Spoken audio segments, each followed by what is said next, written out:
Ok, on revient encore sur le cas de Malika Bongo. Comme je dis, mes vidéos n'ont pas pour but de faire du chantage, parce que moi je ne suis pas un mercenaire. Hein. Ouais, hein. Il y a des gens qui font des vidéos pour emmerder les gens du régime, pour qu'on les envoie de l'argent. Moi, ce n'est pas mon cas. Moi, je fais des vidéos pour édifier les Gabonais et pour la cohésion nationale.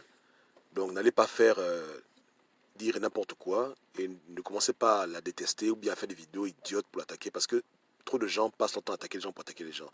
La politique, c'est un jeu. Les gens font leur truc, nous on fait notre truc. Ouais, non, que le meilleur gagne. Mais c'est de bonne guerre. Moi, je pense que la mort d'Alexis Ndouna n'est pas fortuite. Écoutez, je vais encore répéter aux gens que de manière factuelle, au-delà des fantasmes, des théories de complot, tout ce que vous voulez, Malika Bongo est l'héritière politique de son père. Elle occupe le siège que son père a occupé pendant plus de 20 ans. C'est très symbolique. Au Gabon, il y a beaucoup de provinces, beaucoup de cantons, beaucoup de circonscriptions. Et n'importe qui peut chercher à être député n'importe où. Je doute fort qu'elle ait grandi dans cette région, mais de manière symbolique, elle est assise sur la chaise de son père. Elle marche sur le chemin que son père a marché. Si Ali Bongo avait pour projet de mettre un autre de ses enfants à sa place, il aurait forcément préparé cette route pour lui ou elle, parce qu'Ali Bongo a beaucoup d'enfants, beaucoup de neveux, etc. Il fait ce qu'il veut. Mais celle qui s'assoit sur sa chaise, c'est sa fille. Lorsqu'il est devenu président, il a laissé son siège de député, qui a été repris, je crois, par Mpoué Puga, si je ne me trompe pas. Et désolé pour les détails, je ne suis pas trop expert dans ce genre de choses. Et ensuite, comme par hasard, tout a été fait pour que Malika Bongo s'asseye à la place de son père. Ce n'est pas anodin. Elle marche dans les souliers d'Ali Bongo. Tous les regards sont portés vers Nouridine et sa mère, parce que c'est ça la distraction habituelle au Gabon. Comme à l'époque, tout le monde regardait la cruche. C'est que tellement les gens étaient sur la cruche qu'on avait même oublié qu'il y a Sylvia, il y a Nouridine, il y a tout ce monde-là. Parce que c'est ça, en fait. Au Gabon, on focalise toujours le combat sur des individus et on n'arrive pas à voir le plan à grande échelle. N'est-ce pas? Mais quand tu analyses froidement, hein, avec un regard objectif, elle est assise sur la chaise de son papa. Maintenant, vous devez comprendre une chose. C'est que dans la famille Bongo, tout le monde occupait des grandes fonctions. Rappelez-vous vous-même, à l'époque d'Omar Bongo, Omar Bongo avait nommé son fils Ali Bongo, du moins ministre délégué à l'époque, je crois. Mais avant ça, ou bien pendant ou après, sa sœur, parce que Omar Bongo avait deux enfants aînés, il avait Pascaline et il avait Ali, n'est-ce pas? Pascaline n'a jamais été élue du peuple. Pourtant, elle occupait des grandes fonctions, elle était directrice de son cabinet. Un peu comme aujourd'hui, Nouridine, il est directeur de cabinet de son père. Bon, ce n'est pas sa fonction en tant que telle, mais il joue ce rôle-là. En un mot, Nouridine Bongo a remplacé la cruche dans cette fonction d'assistant au président de la République. N'est-ce pas? Mais qui a été élu du peuple? C'était Ali. C'est Ali Bongo que Omar Bongo a voulu qu'il ait un parcours typique d'un futur président. Député, ministre, etc. etc. OK? Et aussi au PDG, être intégré au PDG, comprendre comment ça fonctionne et tisser des liens. Pascaline, elle était ministre, elle a été aussi directrice de cabinet, mais je doute fort qu'elle fut députée, à moins que je me trompe. Mais le chemin d'Ali Bongo, c'est le chemin typique, et c'est le chemin que sa fille a reprise. Donc tout le monde a les yeux braqués sur machin, mais devant vos yeux, ça se passe. Donc pourquoi je parle à mort d'Alexis Ndouna? Écoutez, tu ne peux pas imaginer un monde où une femme prend le pouvoir au Gabon et son bras droit est accusé de pédophilie avec des témoins oculaires. C'est un peu gênant. On se comprend. Donc, quelque part, c'est un poids qu'il faut se débarrasser. Je ne dis pas qu'ils l'ont tué, mais je dis juste que, de manière fortuite, hein, ou bien de manière, peu importe comment vous voulez, hein, sa mort là, ça ne fait qu'ouvrir encore plus le chemin à une femme politique qui, peut-être un jour, prendra le pouvoir parce qu'elle marche sur le chemin que son père a marché. Et donc, elle bénéficie automatiquement de tous les réseaux, de tous les privilèges, de tous les accès de points, parce que quand les gens la voient, les gens voient son père. Et elle est déjà au PDG assise, elle siège à l'Assemblée, propre et dosée. Pendant que Noureddine, lui, distribue les sacs de riz en Libreville, ce qui est une bonne chose et qui s'occupe des affaires présidentielles, elle siège dans le Parlement gabonais avec ses frères gabonais. Elle est dans le sillage du pouvoir, elle est à la place de son vieux. Dites-moi un peu comment les gens n'arrivent pas à comprendre que voici quelqu'un de potentiel pour prendre le pouvoir, plus que les rumeurs de Congo-Ça, etc. Voici des faits. Voici des faits. Ce n'est pas n'importe qui que tu vas confier ton siège. C'est très symbolique. La preuve, il y a eu une bagarre à Libreville, dans un siège qui avait été gardé depuis très longtemps par la famille Chambrier, quand Abakounia a égorgé Chambrier aux élections. Mais le siège là où Chambrier était, c'était le siège de son père. Quand le père est parti à la retraite, le fils Chambrier a pris le siège de son père. Donc c'est des propriétés privées et gardées qui montrent déjà où est-ce qu'on va dans le futur. Donc, Chambrier a été évincé, c'était un grand miracle. Abakouni a pris la place, il s'est assis dessus. Mais voici un peu la logique qui règne au Gabon. J'ai été ministre, mon fils sera ministre. J'ai été député, mon fils sera député. Et pas n'importe où. Il sera député dans ma province, dans mon canton, etc. J'ai été maire, il prend ma place. Dans la même logique, elle s'applique aussi au niveau présidentiel. Ma fille ou mon fils doit marcher sur le chemin que j'ai marché et accomplir ce que j'ai accompli pour être crédible aux yeux des autres et pouvoir prendre son héritage politique. Voilà. Ali Bongo a souvent des enfants qui ont l'âge d'être députés, mais il a donné le siège à qui? Il a donné le siège à sa fille. Moi, j'ai donné parce qu'on sait comment ça fonctionne au Gabon. Voilà, il n'a pas donné ça à quelqu'un d'autre. Vous comprenez? Donc, les choses sont simples. Il faut ouvrir vos yeux et être dans le factuel. Je vous dis que beaucoup d'émissions que les gens font, ils parlent de qui couche avec qui, c'est pour vous embrouiller. C'est les gens qui n'ont aucune vision, ce sont des mercenaires, vous comprenez? C'est les gens qui font n'importe quoi, qui aboutissent les Gabonais. Voici des évidences simples. Et quand Ali Bongo a été nommé ministre de la Défense, beaucoup de gens savaient qu'il allait prendre le pouvoir. Parce que c'est un poste tellement sensible, tellement stratégique, que quand tu le remets à quelqu'un, tu sais que là, c'est pas la peine. Tu contrôles l'armée, tu contrôles le pays. Tu contrôles les forces de défense, c'est fini. Élection, pas élection, écoute, comment tu vas perdre? À moins d'être stupide et idiot. Et c'est ça le problème avec vous. C'est que vous passez votre temps à négliger Ali Bongo. Ali Bongo est très, très intelligent. On n'a pas affaire à un régime où les gens sont bêtes. Ils sont peut-être bêtes pour construire des ponts et construire des hôpitaux, mais quand il s'agit du pouvoir, ils sont extrêmement intelligents et très bien conseillés. Et ils ont l'art d'envoyer les gens à gauche. Il a des poupées et il joue avec vos esprits. Lui-même, il demande que les gens fassent circuler des rumeurs qu'il est mort. Lui-même, il fait ça. Lui-même, jusqu'au fin fond de la France, pour envoyer les gens à gauche, à droite, les embrouiller la tête. Hein? C'est l'art qu'il a.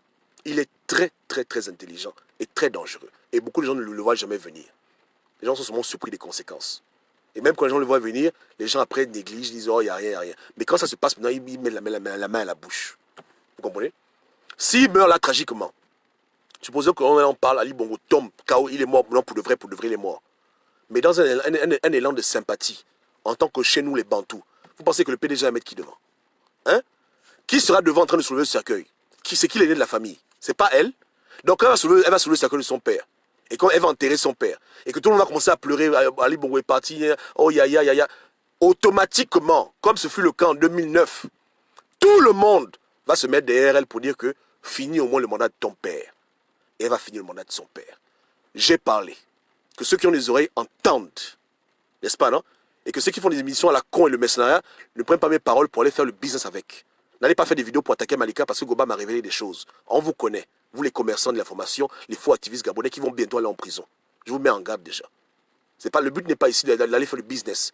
Le but c'est simplement de dire aux Gabonais que vous devez commencer à être intelligent et à ouvrir vos yeux et à suivre les évidences. Ne suivez pas les paroles, suivez les faits. Dans une maison, un homme peut maltraiter ses enfants, être mauvais avec tout le monde, n'est-ce pas? On dit qu'il n'aime personne, mais dans le testament, s'il a écrit le nom de quelqu'un, c'est qu'il aime la personne. Les gens ont souvent l'habitude d'avoir un comportement à gauche et de vivre à droite. Vous comprenez? Donc ce n'est pas ce que les gens disent tellement, c'est ce que les gens font. L'action que tu dois juger. C'est comme cette idiotie de Jean Ping, où Jean Ping disait aux gens que la France me soutient, mais après la France fait à Ali Bongo des chèques en or de 3000 milliards, Bon écoute, à un moment donné, il ne faut pas te foutre la gueule des gens. Tu dis que la France est avec toi, on ne voit rien. Lui, tu dis que la France est contre lui, mais il fait recevoir l'argent de l'AFD. Il y a quelqu'un qui ment ici. Et l'argent ne ment pas. La France ne va pas donner à quelqu'un qui a le pouvoir 3 milliards, 6 milliards. Pour un oui, pour un non, il donne l'argent à Ali Bongo. Comme on donne l'argent à... Attends, c'est une blague? Donc les diplomaties invisibles, tout ça c'est la fait manière. Comprenez? Tu me parles de Nouridine Oussé. Je te dis que sa fille est assise à sa place de député. Tu me dis que non, c'est Nouridine. Oh, attaquons Nouridine. Je dis, mais vous êtes fou, quoi. Vous ne voyez pas vous-même ce qui se passe? Vous ne voyez pas vous-même ce qui se passe devant vos yeux? Ou bien? Donc, les gens comme Douna et d'autres personnes qui sont de son entourage, qui ont des bagages, qui ont des problèmes juridiques très graves, un temps, il n'y a pas le temps, parce que quelle image ça donne? Tu vois un peu, non? Tu vas être président d'un pays, et ton entourage est incriminé dans des problèmes de corruption, d'abus sexuels, du même temps, il faut libérer le chemin.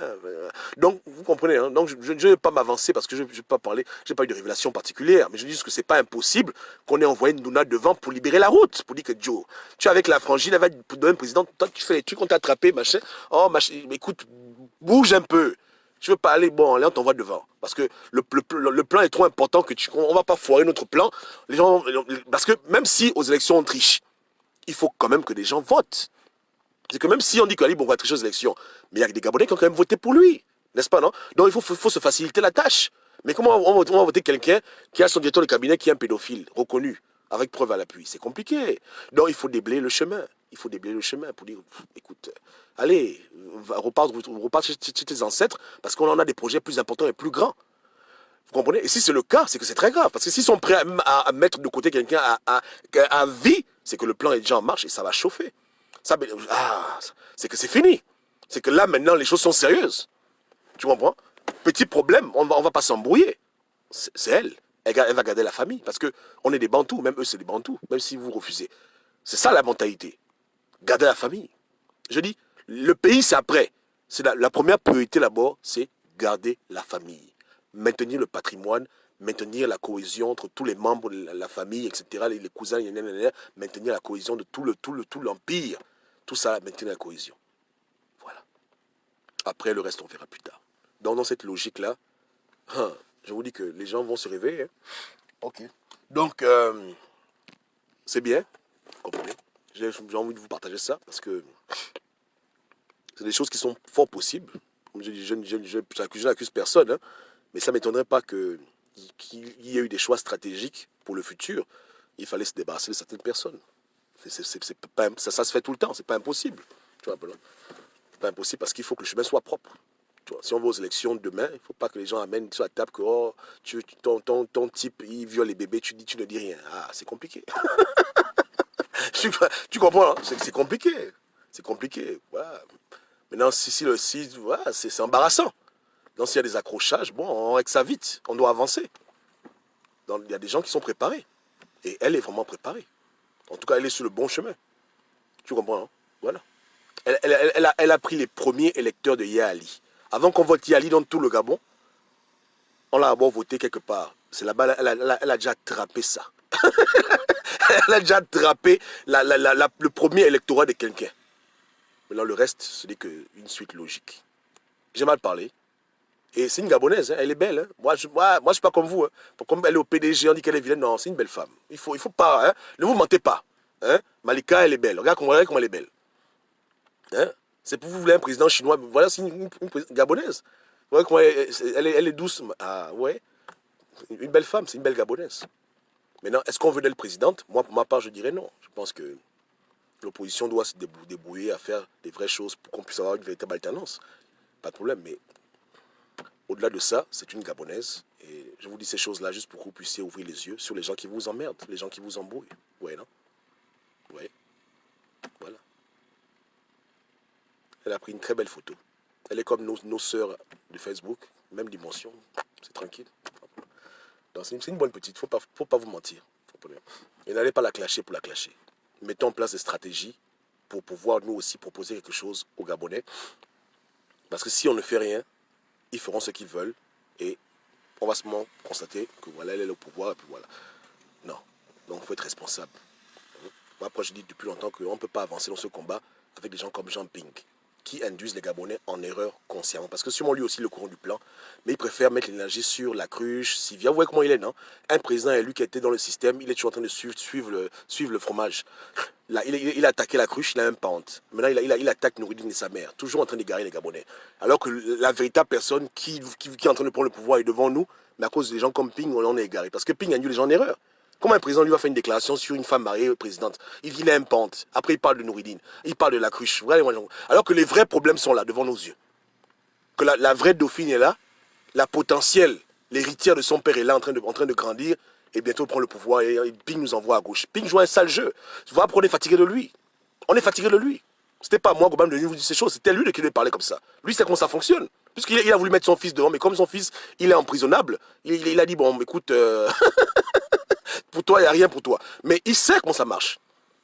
Quand il s'assoit dans sa maison, il sait que, bon, il y a Noureddine, il y a Malika, il connaît lui-même sur qui Ali Bongo a déposé l'onction pour dire que tu vas me remplacer.